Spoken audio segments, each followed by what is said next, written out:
I am Sister Soyuna Pasiva. I am with the Washington, D.C. House in the United States, and we are the Abbey of Magnificent Intentions.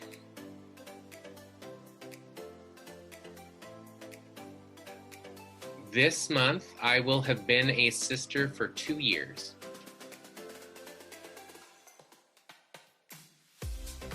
I have not held board positions in my house. I have led up some committees though.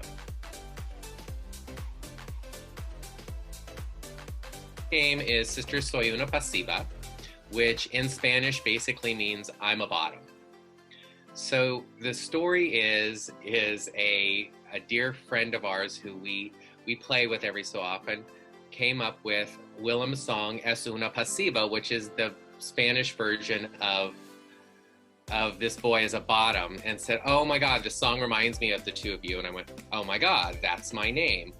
And the LGBTQIA community does a lot of bottom shaming. And this was a way to take that and own it and turn it on its head and say, yes, I'm a bottom, deal with it.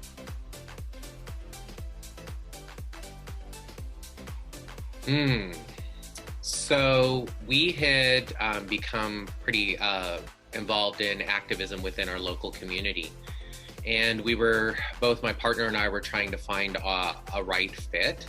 And we kept seeing the sisters pop up, and the sisters would pop up here and they would pop up there. And when I was in my 20s, I lived in San Francisco, and I remember the sisters. And so at one point we reached out. We ran into them at an event, and we reached out and we spoke to them.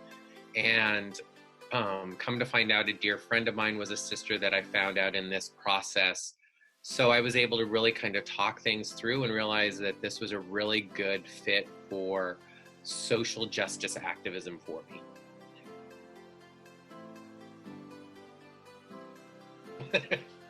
Sometimes challenging, sometimes it's great. It is always great because our house has a minimum of 2 people to go to an event. So if we want to do something, we've met our 2-person minimum. Obviously, we invite the rest of the house, but it affords us the opportunity to kind of do stop, drop, and ministry, which means it's Friday night and we want to go minister. We want to do a bar crawl and minister to our community, and we're able to do that.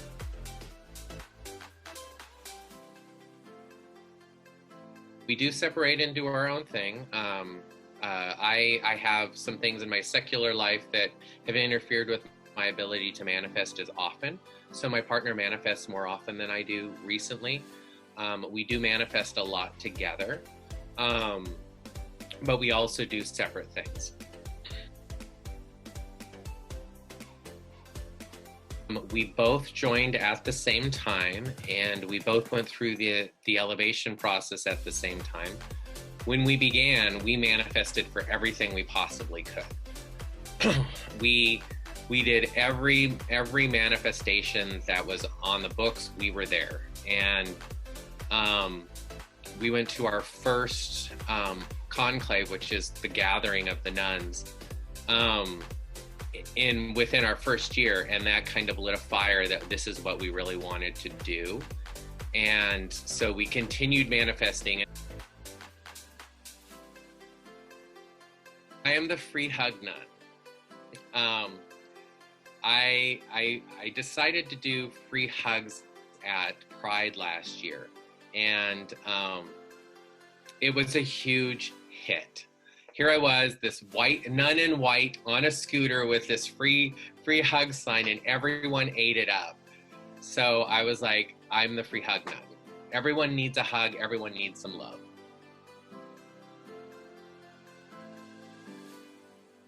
I do expend a lot of joy. I'm always smiling. I can be the biggest nun that walks into the room sometimes. And so once I put this on, I just become larger than life sometimes.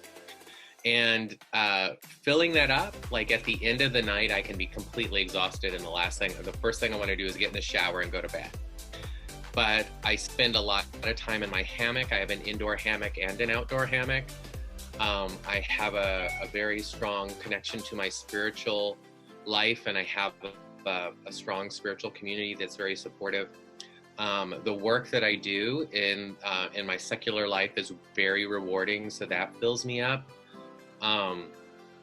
And then I usually have some form of exercise routine or some way to nourish myself in other ways.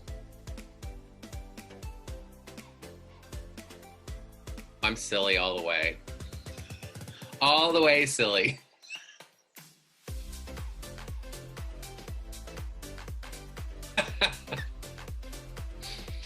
So when my persona was developing, one of my favorite dresses are the 1940s, 1950s dresses with the petticoats, and those dresses just twirl so nicely.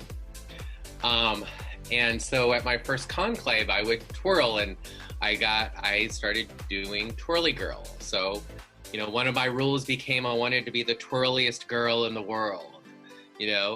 Just twirl, twirl, twirl. And I believe one of my sisters even made a GIF out of me. It was awesome. So